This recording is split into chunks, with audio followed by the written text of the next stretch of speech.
Thanks. Thanks, Mindy, Luber. Thanks, Mark, Buckley, and many thanks also to VK.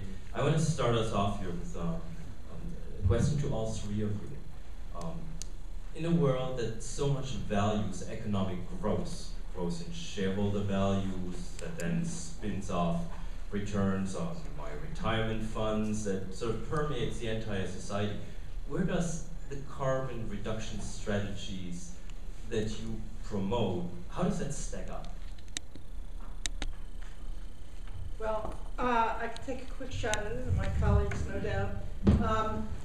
Right now, there's nothing about $50 billion in losses from Hurricane Sandy, tens of millions of dollars in losses from heat waves, from droughts, that speak to economic growth to me. That's economic destruction. And climate change, if we look at it over time, is about moving forward, we are going to see more and more economic destruction. We've got to look at what it takes to build a sustainable economy, let alone a sustainable future. And it is thinking about things differently. It doesn't mean that we sit in the dark. It means we think about our energy systems differently.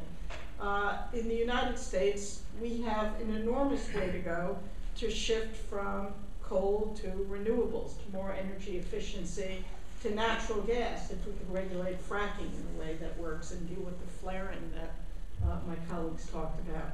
Those things create jobs. They add to the economy. I think what Mark and Lee told you, and Mark could have been more clear, every one of these programs, or probably not every one, but the bulk of these programs have been about saving money, adding to the strength and the economic well-being of the company, not detracting from it. So growth is economic growth is funny. I think the real growth that we need to be mindful of is the growth to a world of 9 billion people. And I don't know the answer of that, but people in India and China have a right to the kind of life we have.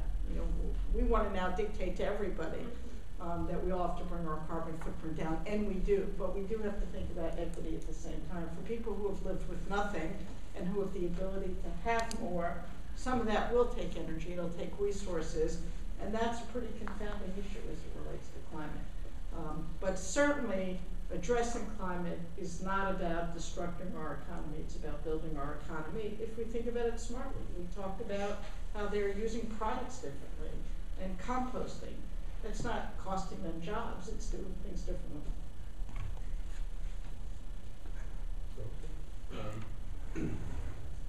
I couldn't agree with Mindy more, but I would also add that for us, we get no special dispensation for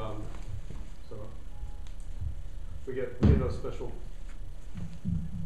special dispensation at all for capital projects, for example, that are green projects. I mean, they have to meet the same hurdle rate that all of the other projects that we have, compete with every day. So I think the interesting thing about it is that in that context, I think that you don't have to. There aren't huge trade-offs. I mean, there really aren't those kinds of trade-offs if you look for them in the right way. But I would say that there is a disconnect, particularly from the institutional investment community, about companies that are taking leadership positions. I don't believe today that institutional investors value the work that companies like Whole Foods and hopefully us, if we're so lucky, and others that I think are trying to take leadership positions are engaged in. And what we are doing, if you think about some of the things that Lee just mentioned, he can operate a store, when there's a natural disaster and serve a community, and not have those losses and lost food and lost wages and so forth. And that's what this is about. This is about creating energy independence. It's about creating resilience in supply chains. It's about eliminating risk. And quite candidly, there's been so much inertia, political institutional inertia, because we haven't somehow synced up the language. And in my mind, syncing up the language is really the most important thing that can and should happen. And probably the work that Ceres and others are doing, I think, is getting us there. But it really is taking leadership companies. Microsoft, for example, has they have a strike price for carbon built into their profit and loss statement. So every part of their organization has a carbon footprint that they're accountable for, and they have to measure it, and they have to manage to it. And you heard about compensation. When it starts to get to that point, when it starts to be incorporated into the way that, you know, the vernacular and the way that we run our reports and run our business and our profit and loss statements, I fundamentally think it's going to be change the rules of the game. But clearly, you know, we're on the cusp of that. And I think that over the next couple of years, we have a window of opportunity to really take advantage, I think, of no pun intended, but, you know, a really favorable political climate.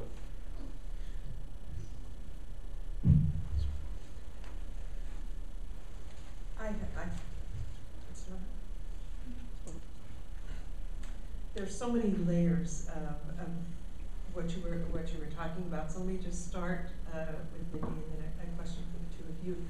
And I'll just do the questions all together.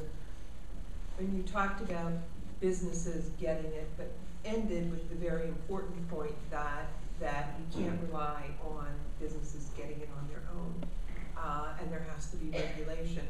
And I've always been struck by the example of California in the 1970s enacting efficiency standards and the appliance makers kicking and screaming. And what ended up happening is that not only did they produce much more efficient appliances, but it caused them to change the whole production method. They did it more cheaply.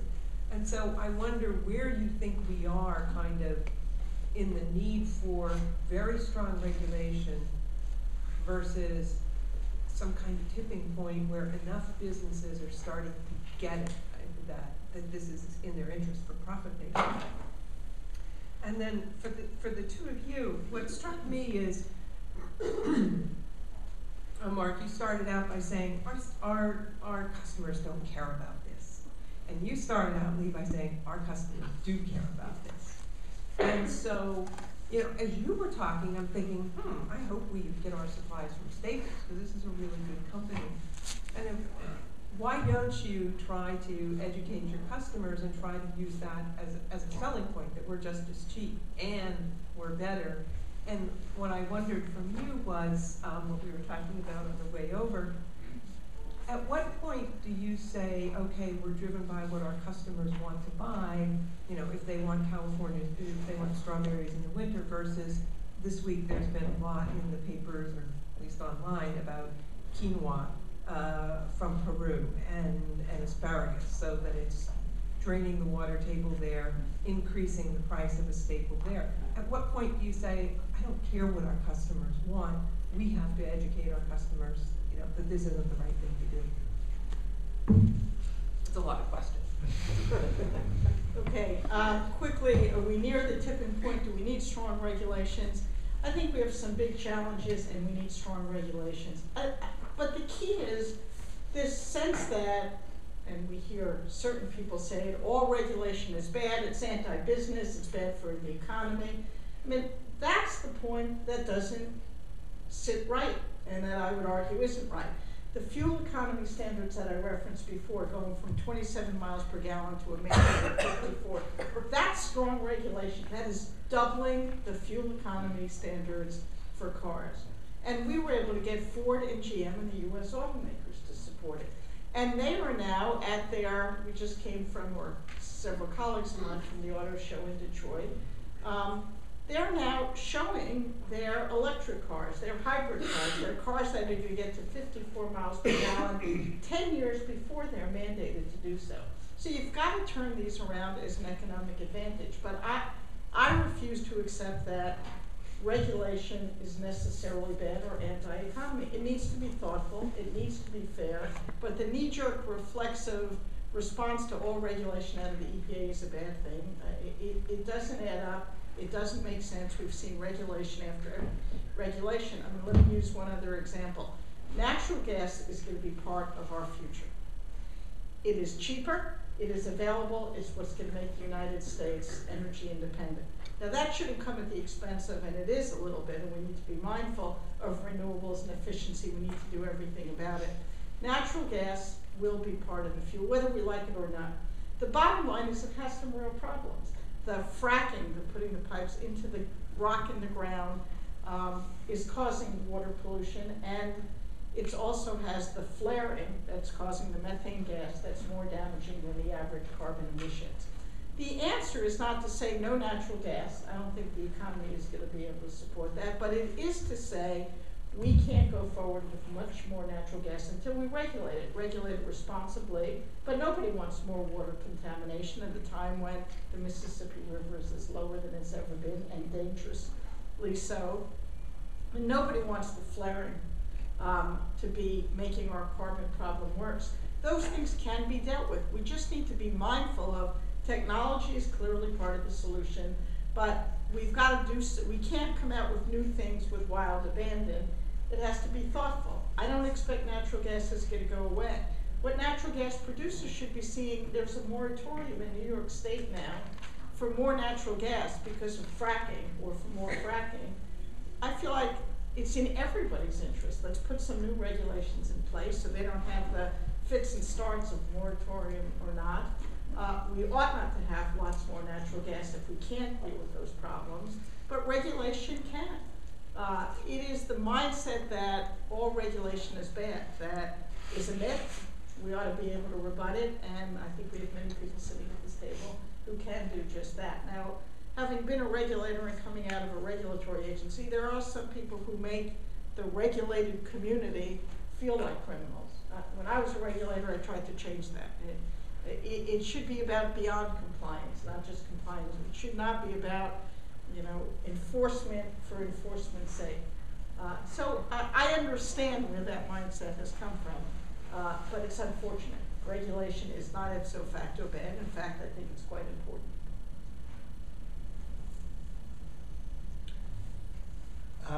If I had my way, I would shut down bringing in grapes from Peru tomorrow. If I had my way, Whole Foods Market would go out of business tomorrow. So don't quote him, or at least tweet it to his boss. That's right. This is not for public. It is for public consumption. I think that there is a process involved here. I'll refer back again to really giving people all the best information possible about the true cost of food, and having people take some responsibility for those decisions, which I think is really critical. But I do think they need the information. I think they need to know what the impacts are of bringing in the grapes from Peru, and what the shipping impacts are, what the carbon impacts are. I had a conversation with one of our global produce buyers earlier today about using rail instead of trucks, and had a very interesting conversation. Some stuff that I wasn't quite aware of, which is the particular products, the produce products that you can bring in from California by rail because they endure the ride fine. The harder, the apples, what we call hardware, pumpkins and squashes and things like that can make that kind of a journey, and it takes a few days extra, so they have to be able to endure the additional shelf life impacts, whereas the more fragile greens just can't sustain a train trip of 3 extra days. But we save, the same load we saved by coming in by rail with a couple of extra days. We save at least $1,000 per load, for 26 pallets that come in. So there's an economic advantage to us. Besides the clear environmental advantage to us. I'd like to tell people that story. I'd like to have our stakeholders, all of them, really understand what all the true impacts are of the food that we eat, and gradually move the needle. I think, again, if it was up to me, because I see more than I really want to see sometimes, I'd shut it down tomorrow. But Whole Foods Market can't do the important things that we do if we're not staying in business and growing and making money. That one of our core values is creating wealth for our shareholders. So we've got to do that at the same time. Yeah, just quickly, I would say that I'll somewhat retract against my statement. I think our customers do care about some of the things that we've talked about. I think the bigger challenge has been, particularly over the last 10 or so years, is that there are a lot of environmental claims that are made out there by companies that couldn't be substantiated, and you get to the point where somebody's trying to out-green somebody else. And so we think the longer-term vision for us is how do we make sustainability and sort of reducing our environmental footprint a core and inherent value of the brand long-term. So, case in point, this is a pen that, like any other pen, it's It's refillable, but it's made out of 78% post-consumer recycled resins, right? This is, paper. It's made out of 80% bagasse, sugarcane waste that historically would be burned in the fields. So, in my opinion, I'll tell you the story of the paper. So, 80% of this fiber comes from an agricultural, waste product that historically got burned in the fields after they squeeze all the juice out of it for either sugar or alcohol. Creates a localized air pollution problem in villages close to these plants after it's burned. So it means that 80% of this fiber doesn't come from a tree resource, and by the way, recycled or otherwise, so it means that we're taking pressure off of natural forests. The farmer's getting paid for a waste commodity that historically went into the, that could burn in the fields. We mitigate an air pollution problem and improve health of a community half a world away. The heat and energy required to make the paper comes from the sugarcane waste of bagasse, so it would be rolled carbon neutral. It's just paper, right? But paper with a purpose, and if we think about making it differently, we can fundamentally change the rules of the game. So when a customer comes in and they want to buy a notebook, yeah, it's great to tell the story, and there's a little story on the inside, but we hope that they buy it because it meets their needs. It meets their needs for fit, form, and function, for them to communicate what they want. We hope that they buy the pen because it writes pretty nicely, and all the things you typically buy a pen for. And by the way, just happens to be better for the planet. So we think if we could take that approach with everything that we design and everything that we bring into our supply chain, longer term, those benefits are going to be ones that hopefully are better for the planet, but also more valuable for our brand, going forward. And we struggle, Joan. I mean, it's a great question. I mean, we struggle with how to be authentic in telling that story. I think you're going to start to see over the next couple of years us start to move in a very different direction in terms of telling that story. I'd like to add actually one more thing. I just remember this and remember that I wanted to mention it, but in terms of agriculture, again, products that come in from Chile or Peru versus would come in from domestically, one of the things that we're learning here in the Northeast and New England especially is how to promote and how to support season extension like in agriculture, so that products that previously just weren't available and nobody even thought it was ever possible to raise tomatoes or greens in New England in the wintertime and have those available year-round are now available, and they're terrific. They're wonderful products, and they're less expensive because you don't have the shipping costs involved. So it's driving innovation in a way I think we haven't seen before, especially in agriculture, where people are just throwing all the myths out the window and saying there's really very little reason why we can't do this, and let's go for it. So it's exciting. Thanks for those responses and your presentations. I suggest that we'll have a 5-minute comfort break, and then after that we'll open this up to questions from all of you. Thanks.